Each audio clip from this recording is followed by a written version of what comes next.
गपोड़ी बहू। उमा जी की बहू पिंकी को गप्पे मारने की बहुत आदत थी। वो जब भी किसी के बारे में बातें करती तो बड़े बड़े गप्पे फेंका करती। आसपास के सब लोगों को पता था कि पिंकी बहुत बड़ी गपोड़ी बाज है। लोग उसकी बात पर विश्वास नहीं किया करते थे, लेकिन हाँ, उसकी बातें सुन सुनकर हंसते बहुत थे। अरे बहू, पड़ोस वाली शर्मा जी है ना, उनकी बेटे का जन्मदिन है, तुम भी चली जाना। ठीक है मम्मी जी, ये तो बता दो गिफ्ट में लेकर क्या जाना है। अरे लेकर क्या जाना है, 250 का लिफाफा दे देना, बस काफी है। अरे मम्मी जी, अच्छा लगेगा क्या? पड़ोसी हैं हमारे, हमें कुछ बड़ा लेकर जाना चाहिए। अरे बहू, इतना काफी है। जानती हैं आप, मेरे मायके में जब पड़ोस में किसी की बर्थडे होती थी ना, तो मम्मी कुछ ना कुछ गोल्ड का ही देकर भेजती थी। पड़ोसी के बर्थडे में सोना? कैसी बातें करती हो। नहीं तो क्या, आपकी तरह थोड़ी ना लिफाफा पकड़ा दिया। पिंकी शर्मा जी की बेटी के जन्मदिन में चली जाती है। अरे आज तो बड़ी सुंदर लग रही हो साड़ी में। जी मैं तो लहंगा पहनकर आने वाली थी, मम्मी जी नहीं मानी। अरे बेटा, बर्थडे पार्टी में तो साड़ी चल जाती है। मेरा मतलब कोई शादी थोड़ी ना है। कैसे बात कर रही हैं आप आंटी जी? मेरे मायके में तो छोटे छोटे फंक्शन भी हम लोग लहंगा बनवाते थे बुटीक से, डिजाइन करवा कर। चाहे पड़ोस में किसी का जन्मदिन हो, मेरी मम्मी हमेशा बुटीक से नया लहंगा डिजाइन करवाती थी। मैंने तो ऐसा कहीं नहीं देखा। ये तो तुमने आज बड़े कमाल की बात बताई। अरे जाने दीजिए, कोई बात नहीं। और बताइए, आपकी बेटी नजर नहीं आ रही। अरे भाभी, मैं यहाँ हूँ। ये देखिए मेरा ड्रेस कैसा लग रहा है। ठीक ही है, मतलब बर्थडे के हिसाब से थोड़ा हल्का है ना। अरे भाभी, इतना सुंदर गाउन पहना है मैंने।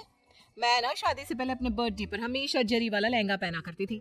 यही मैं तुम्हारी मम्मी को भी बता रही थी। इसके बाद केक काटने का प्रोग्राम शुरू होता है। सब लोग इकट्ठे हो जाते हैं। शर्मा जी की बेटी का केक देखकर पिंकी से रहा नहीं जाता। उसके अंदर का गपोड़ी बाज बाहर निकल कर आ जाता है। अरे इतना छोटा सा केक! अरे बेटा, मेहमानों के हिसाब से ही है, जितने लोग इतना बड़ा केक। आंटी जी, कम से कम 4 या 5 मंजिल वाला केक तो बनाना चाहिए था। आपकी बेटी का बर्थडे रोज रोज थोड़ी ना आता है। मेरे बर्थडे पर हमेशा पापा 4 केक बनवाते थे। सारे केक 4-4 मंजिल के होते थे। वहां पर सारे लोग उमा जी के मोहल्ले के ही थे और वो पिंकी के गप्पे मारने की आदत से अच्छी तरह वाकिफ थे, इसलिए सब लोग उसकी बात सुनकर हंसने लगे, लेकिन किसी ने पिंकी से कुछ नहीं कहा। एक दिन सुबह सुबह पिंकी ने अपनी सास से कहा, मम्मी जी, मेरे मम्मी पापा मुझसे मिलने के लिए यहाँ आ रहे हैं। अरे वाह, ये तो बहुत अच्छी बात है। उनके आने की तैयारी करो, अच्छा अच्छा खाना बनाओ। वैसे कब तक आएंगे? मम्मी जी फ्लाइट से आ रहे हैं, कल शाम को 4 बजे की फ्लाइट है। फ्लाइट? लेकिन बेटा, तेरा मायका तो यहाँ से 2 घंटे की दूरी पर है। तेरे मम्मी पापा फ्लाइट से कब से आने लगे? अरे मम्मी जी, आपको पता नहीं है, मेरे मम्मी पापा ना आधे घंटे की दूरी के लिए भी फ्लाइट का टिकट बुक करवाती है। अरे गप्पे थोड़े कम मारा करो बहू। कोई फ्लाइट से तब आएगा ना जब यहाँ पर एयरपोर्ट होगा। तुम्हारी मम्मी क्या उड़कर आएगी घर में? अरे हाँ मम्मी जी, मैं तो भूल ही गई थी। वो क्या ना, मेरे मम्मी पापा हमेशा फ्लाइट से ही ट्रैवल करते हैं, तो मेरे दिमाग से ही निकल गया था। अगले दिन पिंकी के मम्मी और पापा पिंकी से मिलने के लिए उसके घर आते हैं। आइए आइए जी, आपका बहुत बहुत स्वागत है। और समधन जी, हमारी बेटे की कोई शिकायत तो नहीं ना? ठीक से संभाल लिया है ना आपका घर? अरे मेरी बहू बहुत समझदार है, घर का काम बहुत अच्छे तरीके से करती है। बस थोड़ा ज्यादा बोलने की आदत है उसे, आपको परेशान करती होगी ना। बात तो आपकी सही है, उसकी थोड़ा ज्यादा नहीं बहुत ज्यादा बोलने की आदत है। लेकिन कोई बात नहीं, आपकी बेटी दिल की बहुत अच्छी है, बस थोड़ा बोलती ही तो ज्यादा है। पिंकी बेटा, इधर आओ, देखो तुम्हारे मम्मी पापा आए हैं। तुमने इनके लिए खाना तो बना लिया ना? वो क्या है ना मम्मी जी, आपसे एक बात कहनी थी। हाँ हाँ बोलो बहू, क्या बात है? डरने की कोई जरूरत नहीं। वो मम्मी जी, मैंने सोचा मम्मी पापा आए हैं तो खाना बाहर से मंगवा लेती हूँ। अरे कोई बात नहीं बेटा, वैसे भी तुम किचन में काम करने लग जाती तो अपने मम्मी पापा से बात कब करती। बहुत अच्छा किया।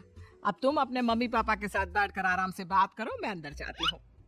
शाम का वक्त जैसे ही दरवाजे की घंटी बजी, 3-4 लोग हाथों में खाने के बहुत सारे पैकेट लेकर उमा जी के घर पहुंच गए। अरे भाई, कौन है आप लोग? लगता है गलत पते पर आ गए।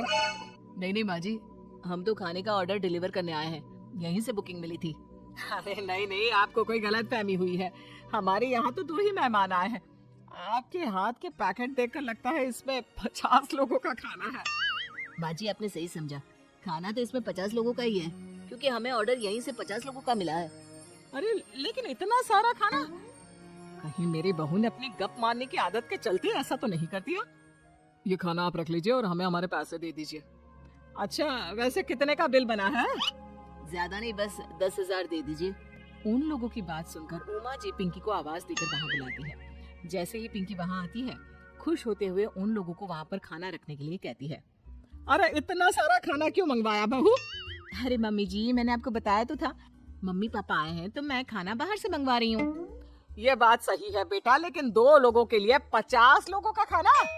अरे मम्मी जी, कुछ कम पड़ जाए तो अच्छा थोड़ी ना लगता है, और मेरे मायके में तो ऐसा ही होता है, एक्स्ट्रा खाना मंगवाते हैं हम लोग। तभी पिंकी के मम्मी और पापा वहाँ पर आते हैं। अरे बेटा, एक्स्ट्रा खाना मंगवाने का मतलब ये थोड़ी ना होता है कि 2 लोगों के खाने के लिए 50 लोगों का खाना मंगवा लो।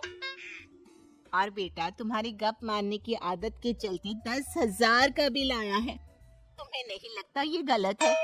देखो बहू, बढ़ा चढ़ाकर बातें करना अपनी जगह, लेकिन इतनी बड़ी बड़ी फेंकना भी गलत है ना। पहली बात तो इतने सारे पैसे लगे, और दूसरी बात खाना वेस्ट होगा।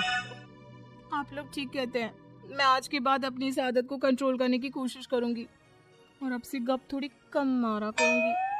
पिंकी की बात सुनकर सब लोग हंसने लगे।